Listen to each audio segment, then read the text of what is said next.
అఊజు బిల్లాహి మినష్ షైతానిర్ రజీం. బిస్మిల్లాహిర్ రహ్మానిర్ రహీం.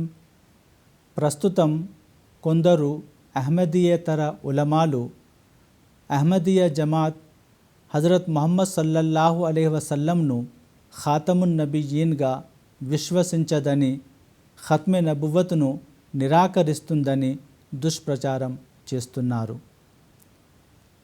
వాస్తవానికి ఈ దుష్ప్రచారం వాస్తవ విరుద్ధమైనది.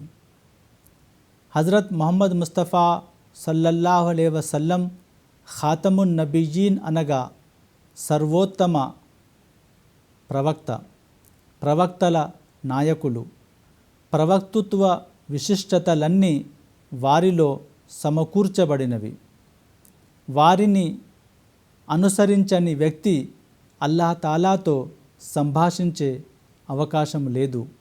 అల్లాహ్ తాలా సామీప్యము పొందే అవకాశము కూడా లేదు.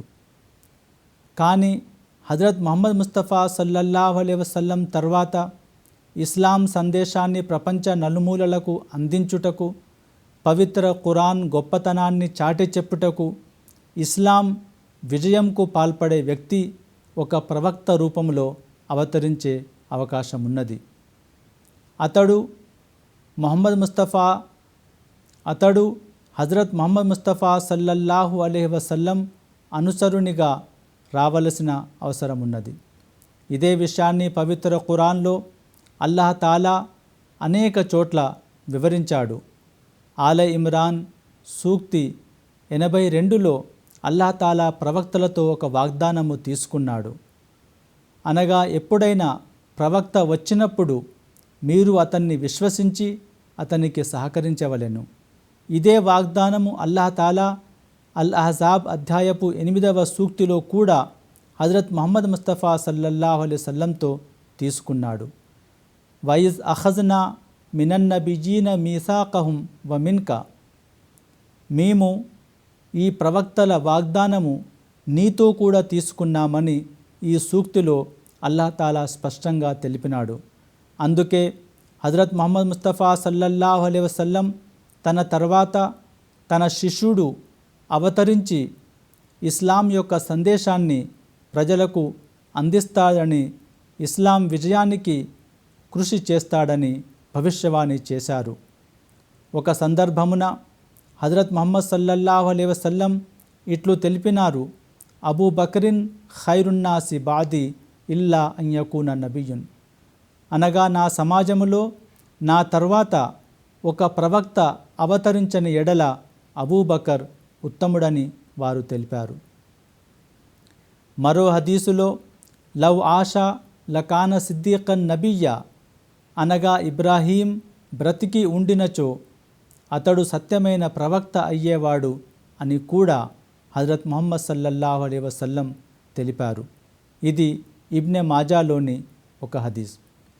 ఇదే విషయాన్ని ఇమాం అలీ కారీ రెహ్మతుల్లా అలై ఒక సందర్భమున తెలుపుతూ, ఈ విషయము అనగా ఇబ్రాహీం బ్రతికి ఉండినచో సత్యమైన ప్రవక్త అయ్యేవాడు అని తెలిపిన విషయము ఖాతమున్ నబియ్యీన్ అనే సూక్తికి విరుద్ధం కాదు. ఎందుకనగా హజరత్ ముహమ్మద్ సల్లల్లాహు అలైహి వసల్లం తర్వాత వారి శాసనాన్ని రద్దు చేసి వారి సమాజానికి చెందని ప్రవక్త వచ్చే అవకాశము లేదని మాత్రమే ఈ ఖాతమున్ నబియ్యీన్ అనే సూక్తిలో వివరించబడింది. ఇది మౌజూఆతె కబీరులో గలదు.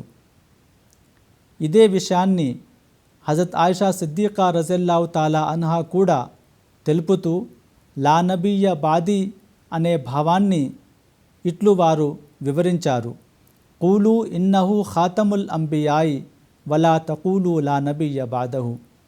అనగా మీరు ముహమ్మద్ సల్లల్లాహు అలైహి వసల్లంను ఖాతముల్ అంబియా అనండి, కానీ వారి తర్వాత ఎలాంటి ప్రవక్త రాడు అని మాత్రం చెప్పకండి.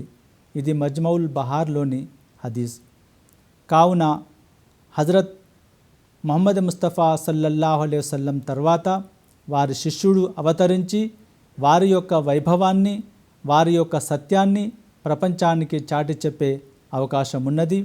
ఇదే విషయాన్ని హజరత్ మసీహె మౌద్ అలైహిస్సలాతు వస్సలాం అనగా అహ్మదియా జమాత్ వ్యవస్థాపకులు హజరత్ మిర్జా గులాం అహ్మద్ కాదియానీ గారు తమ రచనలలో వచనాలలో అనేక చోట చాటి చెప్పినారు. కానీ ఖాతమున్ నబియ్యీన్ను మేము హృదయపూర్వకంగా విశ్వసిస్తామని కూడా వారు తమ పుస్తకాలలో వెల్లడించారు.